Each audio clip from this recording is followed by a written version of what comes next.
यह कहानी है कोलकाता में रहने वाले रोहन की, जो डॉक्टरी की तैयारी करता है और लगभग उसके सभी घर वाले डॉक्टर ही हैं। रोहन को एक लड़की रूपा से प्यार होने लगता है, जो उसके घर से करीब 2 किलोमीटर दूरी में रहती है। रूपा जबकि लड़की उससे बिल्कुल उल्टी यानी बहुत कम डिमांडिंग टाइप की लड़की होती है, जबकि रोहन उसे कभी भी कहीं पर भी मिलने पर उसे 1-2 गिफ्ट्स दे दिया करता, या तो वो चाहे झुमका, कपड़े या फिर परफ्यूम ही क्यों ना हो।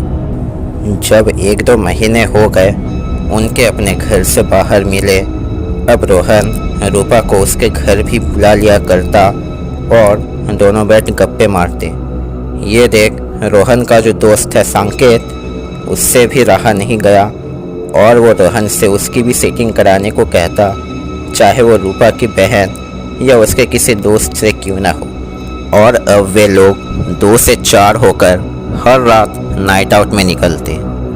रोहन के मम्मी पापा को यह पसंद नहीं आता और वे रोहन को दिल्ली की टिकट काटकर वहां से पढ़ाई की प्रिपरेशन करने को कहते।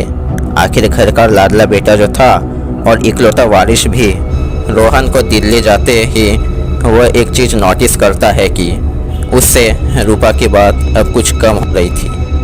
तो रोहन एक हैकर को हायर करके रूपा के पीछे लगाकर रोहन को उसकी अपडेट देने को कहता है। हैकर कहता है कि रूपा तो तुमसे चीट कर रही है और वो एक दूसरे वाले लड़के के साथ रहना शुरू कर चुकी है। यह सुन रोहन जल्द ही दिल्ली से कोलकाता आकर उसके और रूपा के रिश्ते के बारे में घर वालों के सामने कह देता है और वहाँ रूपा भी अपने फैमिली के साथ आए हुई थी। अब अलग कास्ट के चलते रोहन की शादी ब्राह्मण कास्ट की लड़की से कराकर उसके घर वाले सोचते हैं कि अब सब ठीक हो जाएगा। लेकिन अब रोहन इतना डिप्रेस्ड हो चुका था कि वह एक कमरे में बंद रहकर जब भी उठता तो सिर्फ शराब ही मांगा करता। ऐसा 1 महीने तक करने के बाद अब अगर उसे नॉर्मल खाना दिया जाए या फिर पानी भी, तब भी उसकी उल्टी हो जाती।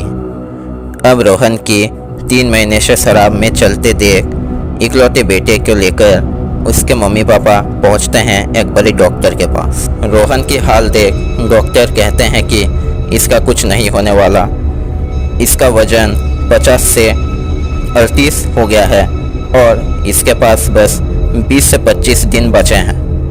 अब इसको अपने रिश्तेदारों से मिलवाना स्टार्ट कर दो।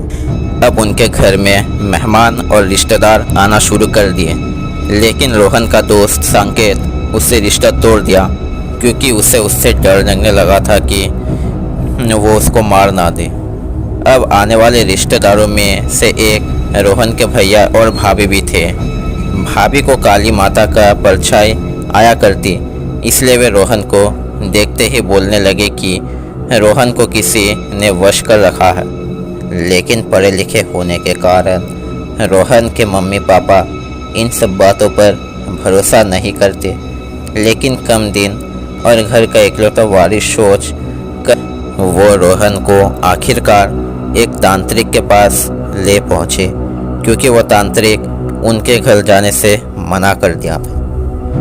अब वो तांत्रिक रोहन को एक घेरे के अंदर और 2 ईंटों के ऊपर रख पूछता है कि तुम क्यों नॉर्मल खाना नहीं खाते।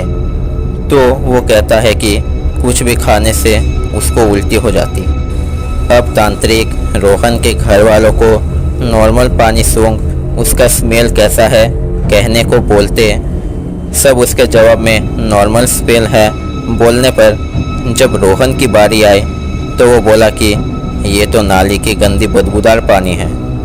अब तांत्रिक उसको वो पानी पीने को कहता है और वो इस नॉर्मल वाटर को पीकर उल्टी कर देता है। ऐसा कर 1 बाल्टी पानी ख़त्म करने पर जब पंडित उसको 1 लड्डू देते खाने को, तो वो कहता है कि नहीं, मेरे से उल्टी हो जाएगी। तांत्रिक उसको भरोसा दिलाते हैं कि नहीं, तुम्हें कुछ नहीं होगा। अब जब लड्डू खाने पर रोहन को कुछ नहीं होता तो वो नॉर्मल खाना मांगने लगता है, क्योंकि 3 महीने से शराब ही खाया जा रहा था वो। अब उसकी हालत में फिर से पहले जैसे सुधार देखने को मिली। अब तांत्रिक की एक बात सबकी होश उड़ा देती है कि रोहन के साथ यह सब उसके दोस्त सांकेत ने करवाया, जो कि रोहन की शराब में मरे हुए शव की हड्डी सिंदूर लगाकर मिला देता और यह लड़की के पूरे गांव वाले क्या करते। सांकेत ऐसा इसलिए किया क्योंकि रूपा के बहन उससे कहती, देखो दीदी के मंगेतर के पास कितना पैसा है और तुम खुद को देखो। और रोहन के शराब में राख और हड्डियाँ मिलाकर सांकेत कुछ दिनों में रोहन से ऐसी दूरी बनाता है कि जिससे रोहन के फैमिली को कोई शक ना हो।